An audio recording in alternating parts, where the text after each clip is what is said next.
Assalamualaikum warahmatullahi wabarakatuh. Waalaikumsalam.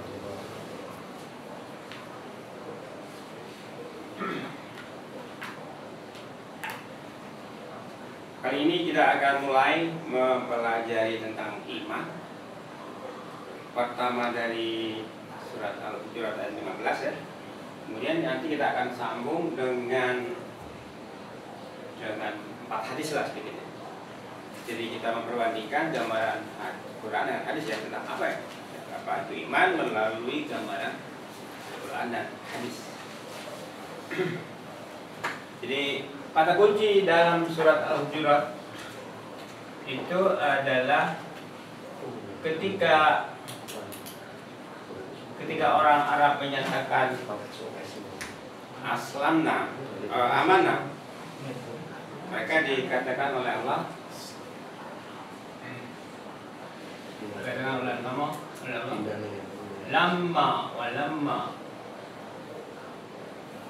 lamma yadkhulul imanu fi qulubikum.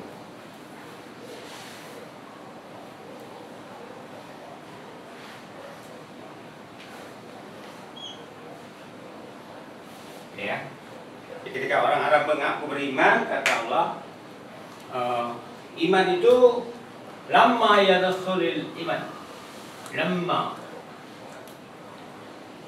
belum lama yadkhulul imanu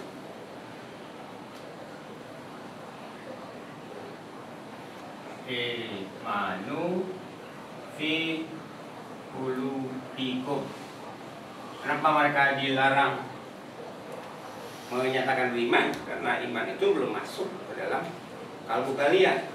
Jadi melalui potong ayat ini kita bisa mendefinisikan untuk sementara ya, untuk sementara melalui ayat ini bahwa yang dimaksud iman itu, iman adalah sesuatu yang masuk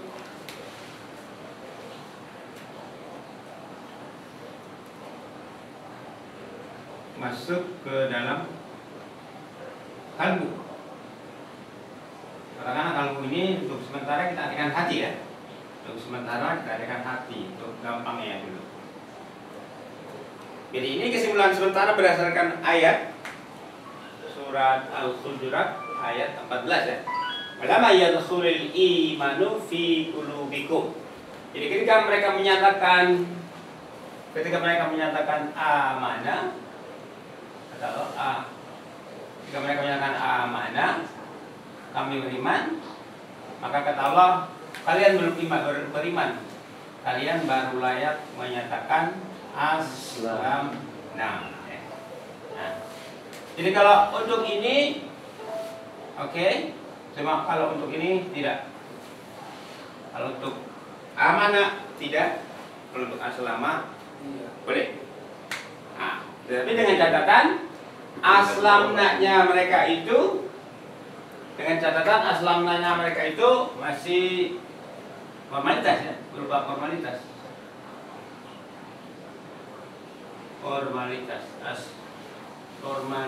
Jadi walaupun mereka sudah otomatis ketika mereka boleh menyatakan amanah, aslamna, mereka ini menjadi muslim ya. Mereka otomatis menjadi muslim, cuma formalitas Bersertifikat. ya. Jadi boleh, kalau Islam sekarang boleh dikatakan Islam mereka ini Islam apa? Islam KTP. Nah, kalau sekarang di KTP nggak ada kolom agama, ya udah repot juga nih. Nah, udah diingatan beriman nggak boleh misalkan aslamna, tidak boleh ditulis dari KTP, repot banget gitu. Jadi identitasnya nggak ketahuan. Nah, terus ini di ayat 14 ya. Kemudian pada ayat 15-nya, coba tolong dilihat ayat 15-nya. Innamal mu'minuna alladziina amanu. Nah, ini innamal mu'minuna alladziina amanu.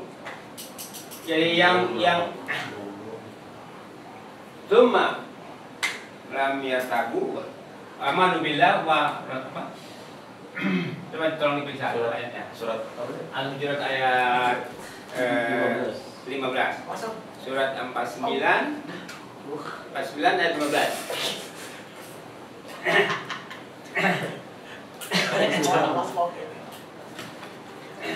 Santai banget. Jadi dia pengen masuk YouTube. Nanti jadi nggak bisa.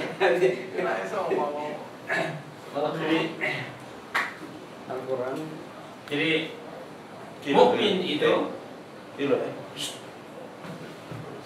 inamal mu'minuna alladzina ini.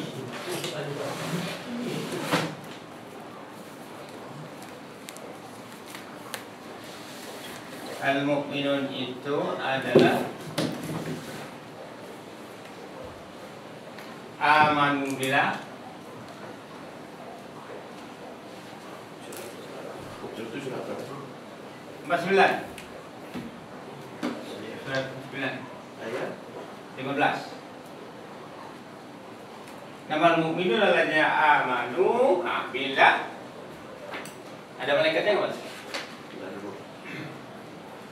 Surat 49. Innamal mu'minun alladzina amanu billahi wa rasulihi summa lam yartabu wa jahadu fi amwalihim wa anfusihim fi sabilillah. fi sabilillah.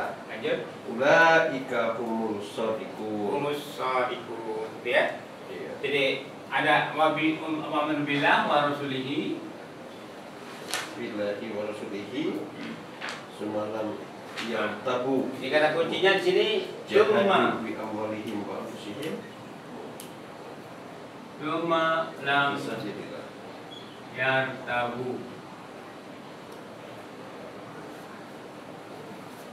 Jadi yang beriman itu intinya dia di dalam hatinya sudah ada tidak ada keraguan ya. Ini lam yartabu itu tidak ada keraguan, tidak ada ragu lagi.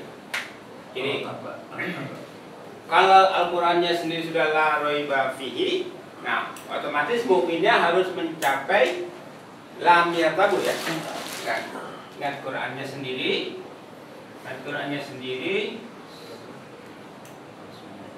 Al-Qur'annya sendiri la raiba fihi.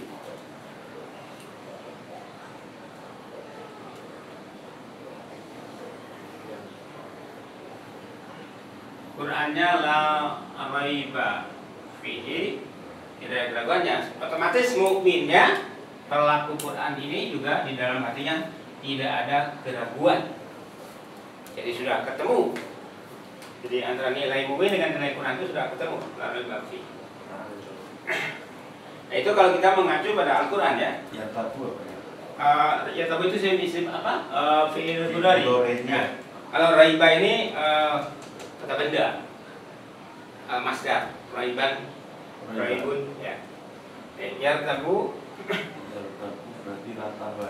ya. Asal katanya kira-kira rotaba ya. Rataba. Jadi sekarang mari kita periksa iman Rataba, itu. yartabu.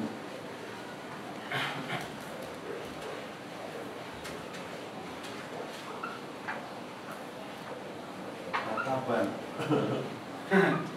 Raiban kalau roba Kalau rataba itu ada tambahan berarti kan? Coba roba menjadi yartaba. oh Berarti sudah yatafal. sudah pindah pola ya? Ala ya. Sudah ganti pola ya?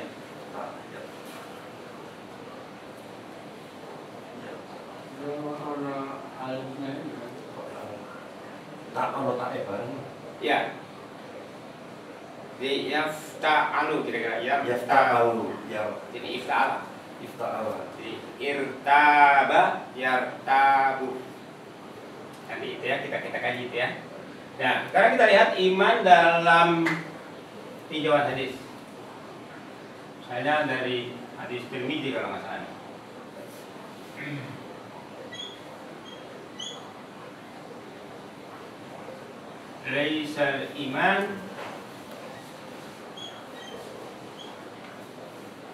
Laisal iman bitamani.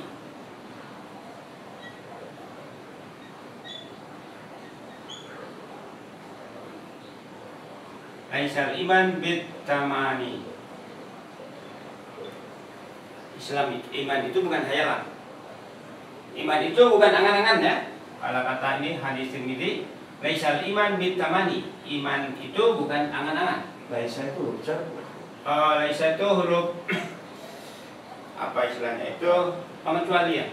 Ini bukan ini masuk ke kelompok ini karena dan saudara-saudaranya. Iya, iya, iya. Laisal iman bitamani. Iman itu bukan angan-angan. Tamani angan-angan hayalan. Walakin al-iman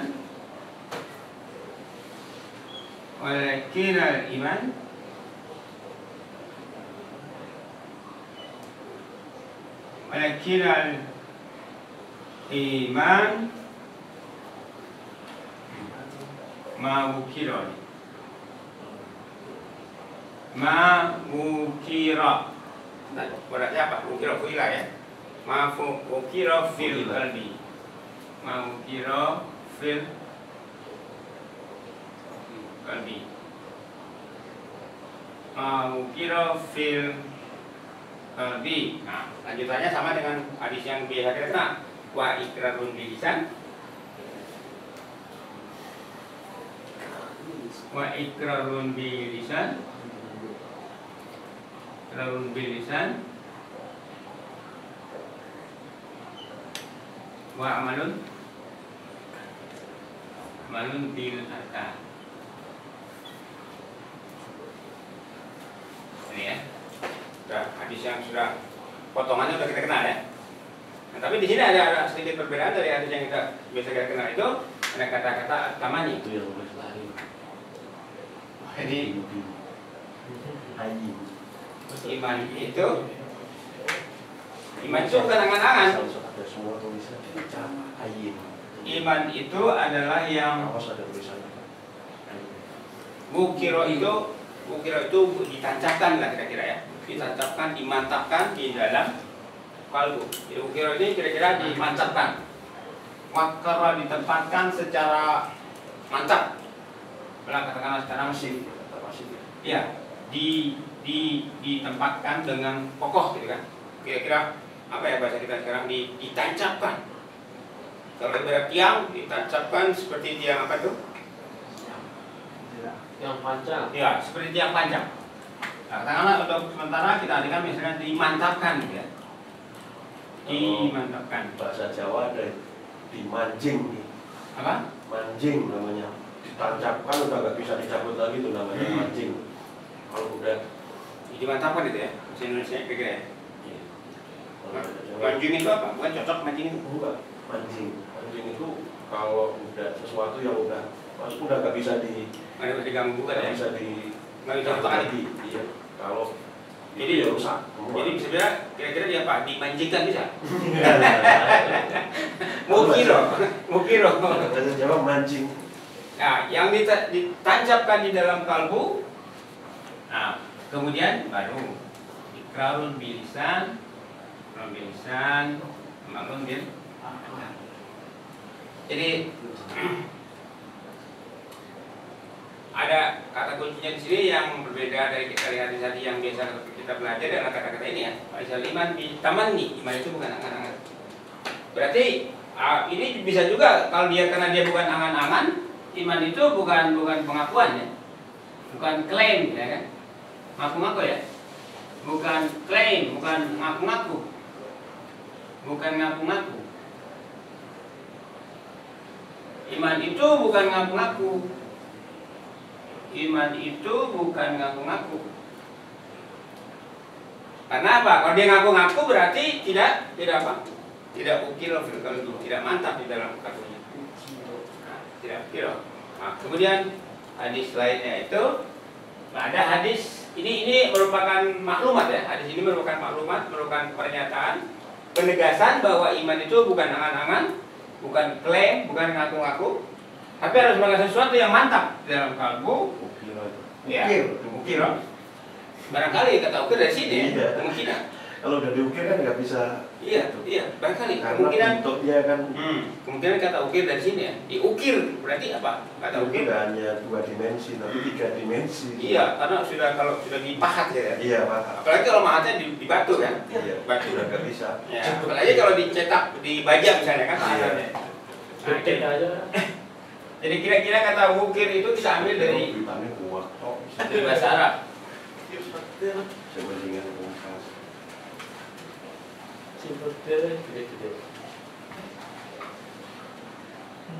Bingung kita bingung yang kita. Kemudian yang biasa kita dengar itu al-imanu ya itu belakangan ya. Iya. Jadi sebelum sampai pada abdun itu ada tahapan dulu. Kayak al-iman ma'rifah. Ma'rifah. Al-iman Ma'rifatun. bukan ma'rifatul iman. Kalau ma'rifatul iman pentingnya beda lagi. Iya, ma'rifat. Pengenalan iman kalau itu kan, bukan definisi iman. Al-imanu ma'rifah. Ma'rifah itu pengenalan ya. Ma'rifatun. Ma'rifah.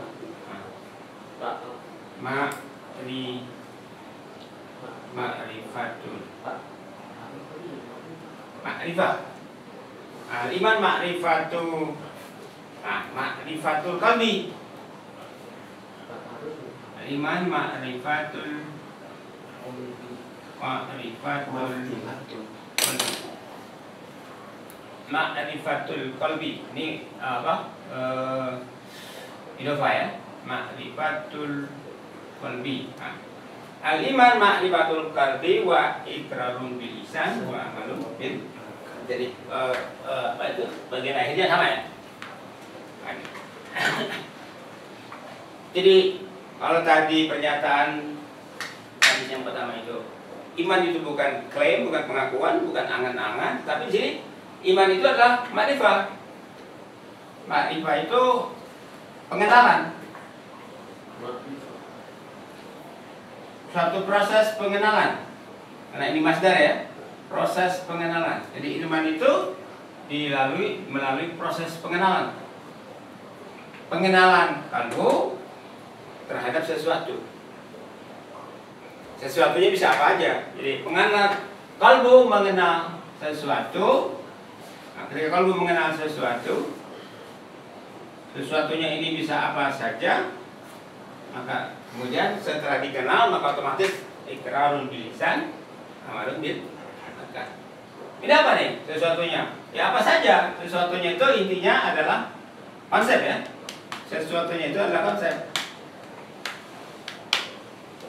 Jadi berdasarkan hadis ini, iman itu bisa dibentuk dengan konsep apa saja.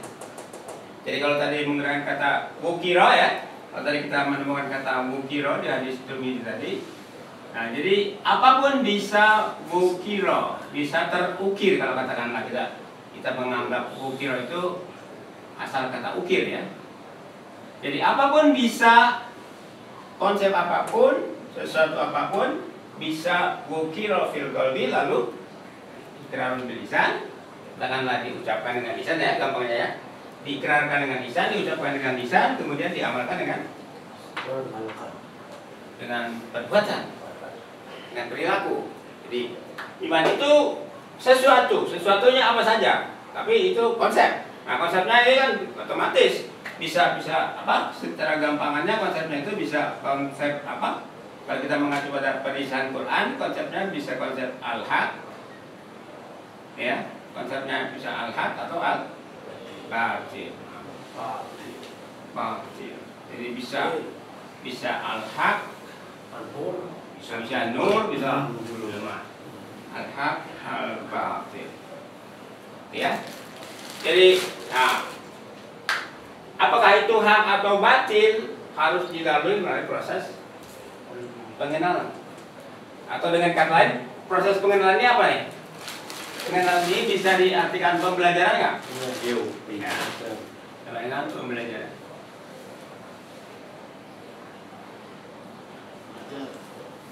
Proses belajar. Ya. orientasi. Nah, ada proses. Orientasi. Kalau istilah orang kampus itu harus ada orientasi ya. Iya. Orientasi. Kalau istilah di Muhammadiyah itu harus mengenal apa yang namanya kemuhammadiyahan gitu kan. Orientasi itu kan. Ta'aruf. Ya, ta'aruf. Dasar. Ya, kalau ta'aruf itu saling kenal. Oh, Ya. Ta'aruf itu kalau istilah umumnya pacaran. Pacaran. Kalau misalnya orang-orang tertentu, kelompok tertentu di kalangan umat Islam itu melarang pacaran tapi menggunakan ta'aruf. Ya, kalau ta'aruf itu bentuk bojone desa konan. Iya, Tumiwa. Saya di Tumiwa. apa bedanya ta'aruf dengan pacaran? Kalau pacaran kita ketemu di mana saja, sembarang saja gitu kan, sembarangan dua orang ya saling kenal, saling jatuh cinta, nah kemudian berhubungan pacaran. Nah, kalau ta'aruf itu terjadinya diperkenalkan. Diperkenalkan antara orang tua, misalnya oleh guru, oleh siapalah. Jadi pengenalan, saling kenal, saling kenal, enggak ada masalah disebut. udah saling kenal, ya sebetulnya kalau ta'aruf dalam Taruh tingkat lanjutan. gimana tuh yang dimaksud ta'aruf itu? Udah kenal mau memperdalam lagi. Jadi kembali ya, iman itu harus melalui proses apa? Harus pengenalan atau proses pembelajarannya, yang jelas ya. Jadi ini apa merupakan lanjutan dari hadis tadi, jelas ya, secara logis nyambung kan. Iman itu bukan hayalan, iman itu bukan angan-angan, bukan klaim, bukan ngaku-ngaku, tapi iman itu harus melalui proses pengenalan atau pembelajaran. Nah kemudian kita ketemukan hadis yang lain lagi. Nah, ini kita kira-kira mengumpulkan hadis itu dan memahaminya secara bertahap ya. Secara bertahap dengan hubungan yang logis kan. Yang pertama mengatakan iman itu bukan angan-angan, yang kedua iman itu adalah pengenalan, proses pembelajaran. Jadi otomatis terjawab ya. Kalau itu bukan angan-angan tetapi dia ada proses pembelajaran. Kemudian hadis yang lainnya itu maknanya kita ganti, ada versi artinya bahwa al-imanu tasdikun. Iman itu adalah tasdikun bil jinan. Jinan ya, pembenaran. Tasdikun bil jinan. Apa jinan itu sinonim dari kalbu. Tasdikun bil jinan. Al-imanu sodako. Tasdikun bil jinan. That's apa kalau masdarnya tasdik, taf'il jadi apa? Atau benarnya apa, kata kerjanya apa? Fa'ala yufa'ilu taf'ilan. Nah, ini dari apa? Saddaqa yusaddiqu tasdiqan. Nah, ini masdar ya. Jadi, tasdik ini adalah pembenaran. Kalau tadi apa? Ma'rifah, pengenalan, ini adalah pembenaran.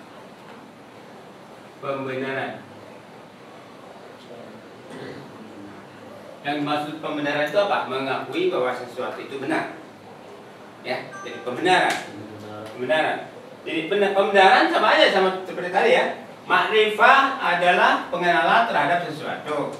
Sesuatu adalah konsep, bisa hak, bisa batil.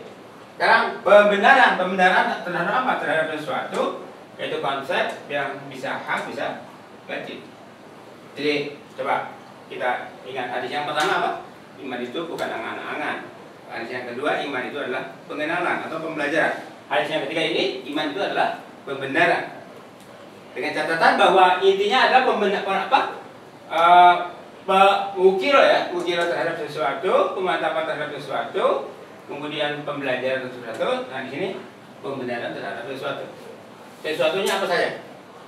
Nah setelah itu laisa iman bitamani, iman tadi apa? Ma'rifatul qalbi. Ini sekarang ini tasdikun bil jinan ya. Dengan catatan jinan ini al-jinan itu adalah sinonim dari al-qalbu ya. Al-jinan adalah sinonim dari al-qalbu. Al-jinan ada sinonim dari al-qalbu. Kalau ya katakanlah bahasa Indonesianya kedua-duanya ini untuk sementara kita artikan hati dulu ya. Sementara kita artikan hati dulu ya. Nanti lebih lanjut kita pelajari al-qalbu. Pengertian qalbu itu apa? Ya, sudah berapa hadis?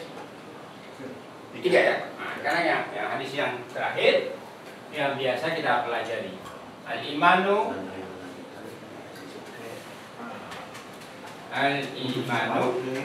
Lebih kacau ah. Ya ini kacau ada.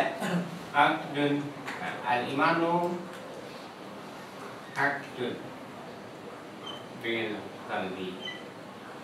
Nah, dengan catatan hadis yang satu ini akdun bil qalbi. Hadis yang satu ini oleh ahli hadis kita yang sekarang jadi ketua majelis ulama di Istiqlal, siapa? Ada yang tahu? Yang kumisan, jenggotan, putih, yang tampangnya itu selalu muram gitu.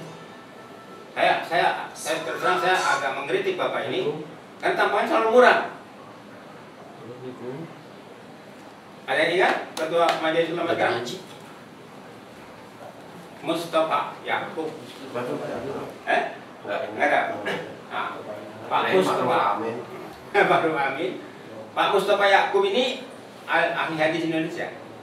Dan ini kebetulan ketika saya membaca salah satu buku beliau yang mengkaji tentang hadis ini dianggap ditantang oleh beliau dalam bukunya sebagai hadis yang dhaif. Hadis yang dhaif. Jadi sementara ada satu pihak yang menjadikan hadis ini sebagai gacuan oleh salah seorang ahli hadis ini dianggap dhaif. Jadi gimana? Yang soke yang mana tahu? Jadi kalau yang tadi yang 3 itu, yang 3 itu dianggap yang marifatul, tasdikun. Ya, itu dianggap hadis sahih, sedangkan yang ini dianggap hadis dhaif. Akdunnya ini dianggap dhaif. Nah, tapi dengan adanya 3 hadis tadi, otomatis ini jadi terangkat. Terangkatnya di mana? Terangkatnya itu satu ini. Karena secara redaksional mempunyai keberiban, gitu ya, keberiban. Jadi bedanya cuma di depannya aja. Iya, jadi yang hubungannya makol. Iya, jadi walaupun hadis ini dianggap dhaif karena dia dibantu oleh 3 hadis yang sahih, maka dia bisa dianggap apa? Bisa dibenarkan, gitu ya. Bisa dibenarkan. Walaupun ini barangkali kalau itu dhaif kan berarti bukan dari Nabi kan? Iya. Barangkali ini yang ngarang adalah orang lain gitu kan? Iya. Tapi dia mengatasnamakan Nabi. Ya tapi nggak apa-apa karena itu di apa? Pengarangnya nggak terlalu jauh. Itu dulu waktu pelajaran sempat gantung dikasih 4 hadis, yang 3 ingat, yang keempat setengah ingat. Yang ingat cuma yang ini. Ya yang 2 ingat, yang ini agak-agak lupa gitu. Ya. Jadi menurut hadis-hadis tadi iman itu, nah ini iman itu melalui paling enggak untuk sampai pada, nah ini yang mau kita tekankan itu, untuk sampai pada tahap akdun ini untuk memahami kata akdun itu ingat aja kata akad ya, akad ya, akdun itu akad. Apa? Kalau dihubungkan dengan pernikahan akad nikah, ya kan? Akad nikah. Kalau dihubungkan dengan perusahaan, apa coba akad perusahaan? Akad. Kontrak. Kalau dihubungkan dengan perusahaan, kalau dengan perusahaan, akad ini sama dengan kontrak. Dulu menggunakan, sebelum kata kontrak digunakan, dulu menggunakan kata akad. Iya, sekarang aja masih akad. Masih ya? Akad kredit. Nah, akad kredit berarti apa? Ya perjanjian masalah kredit. Ya kredit ya. Iya. Ini perusahaan atau di bank? Istilah itu digunakan. Kredit itu biasanya dipakai di bank. Jadi orang dengan yang pihak pemberi pinjaman, bisa bank, bisa lembaga. Bisa bank, bisa lembaga yang lainnya. Lembaga keuangan lah ya. Keuangan. Jadi apa? Finance. Katakanlah bank atau lembaga leasing ya. Iya. Istilahnya masih akad mas ya. Masih menggunakan istilah akad ya. Akad kredit ya. Akad kredit ya. Iya. Akad kredit. Jadi intinya apa di sini? Intinya apa dari kata akad itu? Perjanjian. Perjanjian. Dua pihak Ada perjanjian. saling mengikat. Ada ikatan perjanjian ya. Iya. Ada ikatan dengan perjanjian. Iya. Ada ikatan perjanjian Yang disepakati bersama kedua ya. pihak. Ikatan perjanjian dari kedua pihak.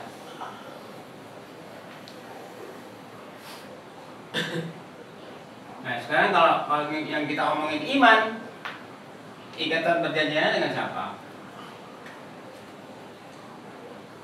Kontraknya dengan siapa? Dengan Allah. Dengan Allah. Nah, surat kontraknya apa? Al-Qur'an. Nah, surat kontraknya itu konsep ya. Iya. Surat kontraknya konsep. Karena konsepnya ini adalah Al-Quran, maka dia adalah konsep yang apa? Otomatis dia adalah konsep yang hak ya. Konsep yang hak. Jadi kalau gitu iman itu sesuatu yang serius dong. Nah, iya. Bingit. Banget gitu kan. Banget. Sesuatu yang serius. Iya, Mas. Gitu. Yoi banget. Serius banget. Bingit. Jadi iman itu ada proses, bukan angan-angan, ya kan? Ada proses pengenalan, pembelajaran, kemudian ada pembenaran, Akad. harus ada akar itu, ujung-ujungnya akar. Nah, karena itulah kalau kita mengacu kembali pada ayat tadi, sampai tidak ada keraguan ya. Jadi kalau tidak ada keraguan, kalau masih ada keraguan bisa nggak terjadi akar? Enggak. Nggak bisa. Kalau masih ada keraguan, tidak akan terjadi akad. Kalau bicara berakadnya syahadat harusnya dari sini. Nah, di situ. Jadi syahadat itu bisa menjadi kuat kalau sudah dia. Pertama dari dia tidak berhayal, tidak bersandar pada hayalan, tapi dia memantapkan sesuatu dalam kalbunya. Dia melakukan proses pembelajaran, pengenalan, kemudian pembenaran ya, pembenaran gitu ya. Otomatis setelah di ujung belajar itu ya sodakta. Apa sodaktanya kepada siapa?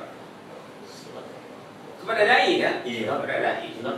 Atau kalau misalnya langsung kepada Sodaktum. Rame-rame.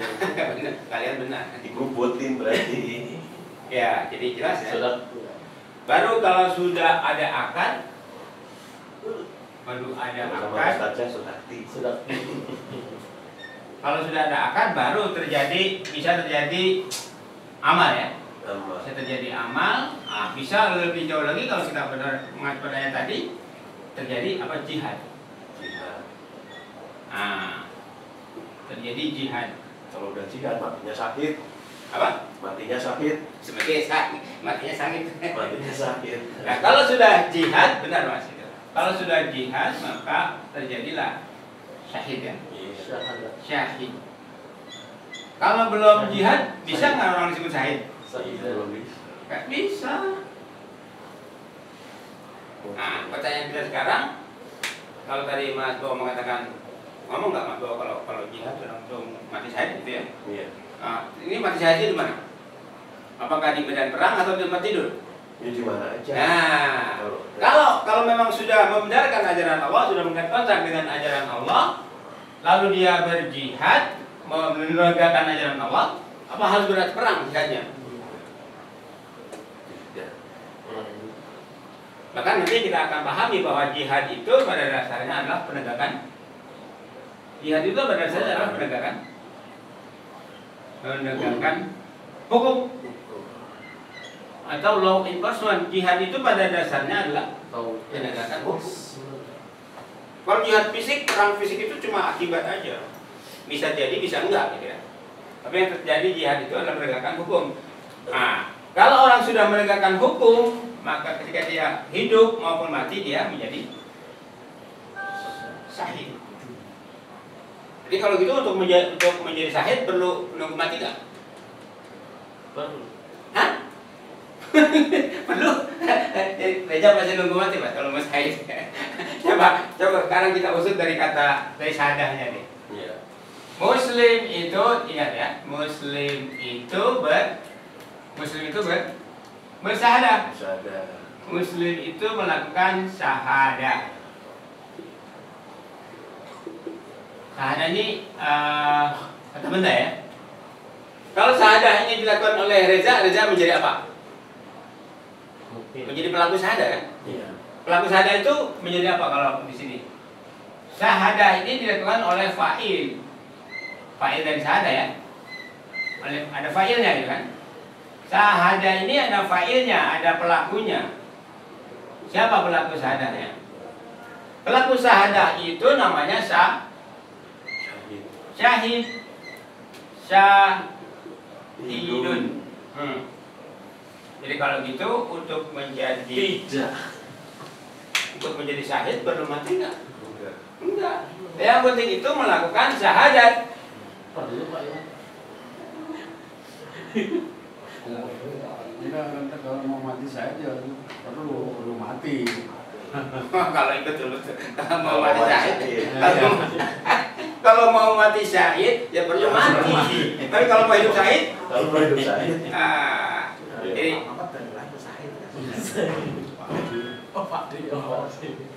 jadi kalau pertanyaan kita sekarang, bisa nggak semua orang mati syahid?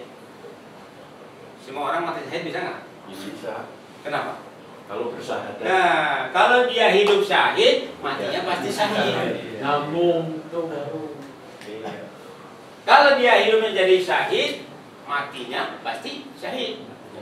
Tapi kalau orang cuma ngejar hidup mati syahid, tapi dia tidak berpikir hidup syahid, maka belum tentu ketika dia mati syahid.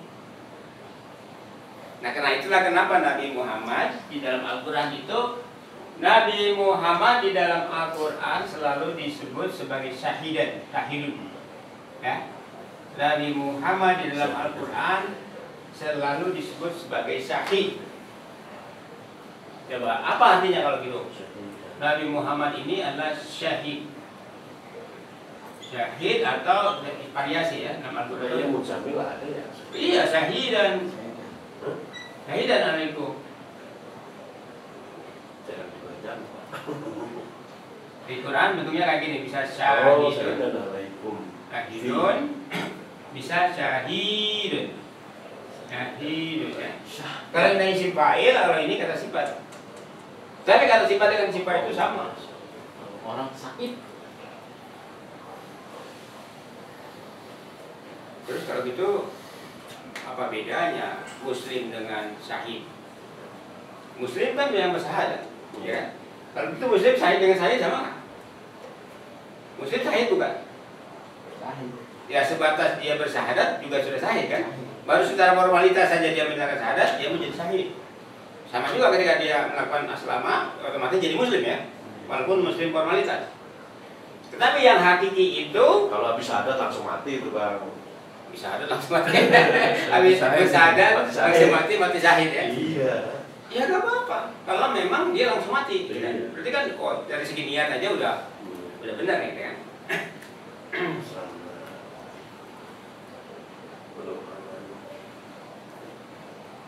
Ya, jadi ya kita rangkum ya bahwa malam ini kita mempelajari iman. Landasannya itu surat Al-Hujurat ayat 14-15. Kemudian ada hadis riwayat Tirmizi, ada hadis riwayat Bukhari Muslim, ada hadis riwayat Ibnu Majah ya. Di Ibnu Majah itu yang Abdul tadi ya.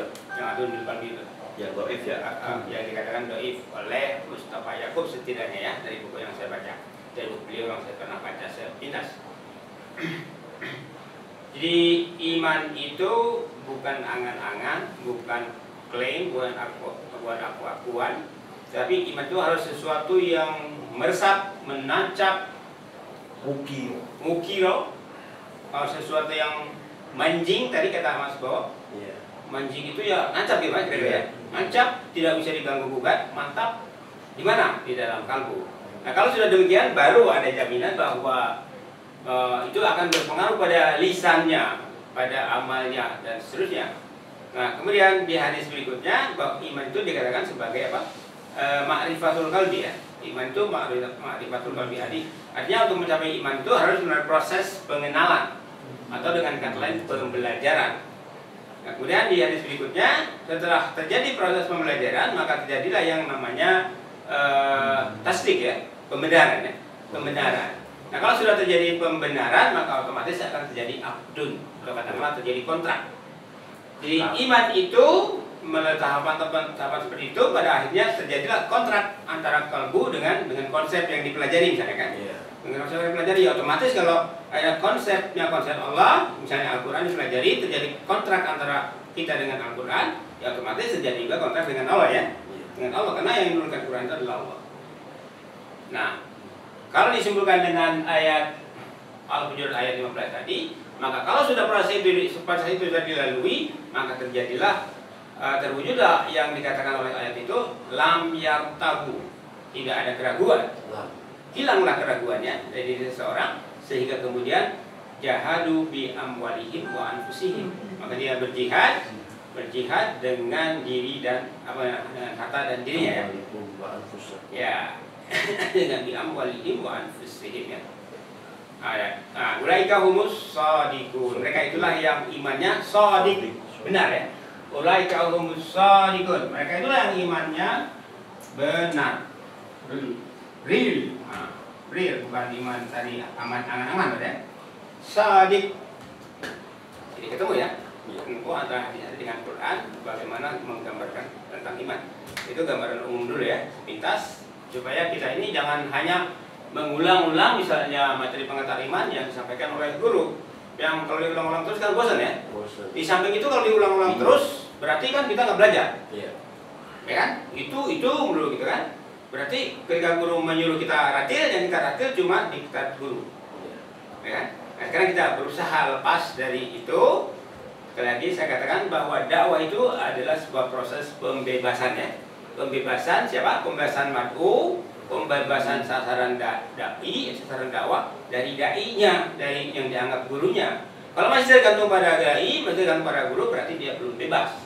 Belum bebas ini, ya sebetulnya kan manusia nggak ada yang bebas ya, manusia tidak ada yang bebas. Nah, tapi kita boleh tergantung. Tergantung itu pada yang pas digantungi gitu kan. Berarti sesuatu yang pas digantungi. Siapa? Yang pas untuk digantung itu hanya Allah. Allahus Samad dengan Al-Qur'annya. Nah, kalau kita sudah tergantung pada ini, barulah keren gitu kan. Saya kira demikian untuk malam ini. Wabillahi taufiq wal hidayah. Wassalamualaikum warahmatullahi wabarakatuh. Tiga akhirnya keren ya. Ya matiin aja. Matiin aja.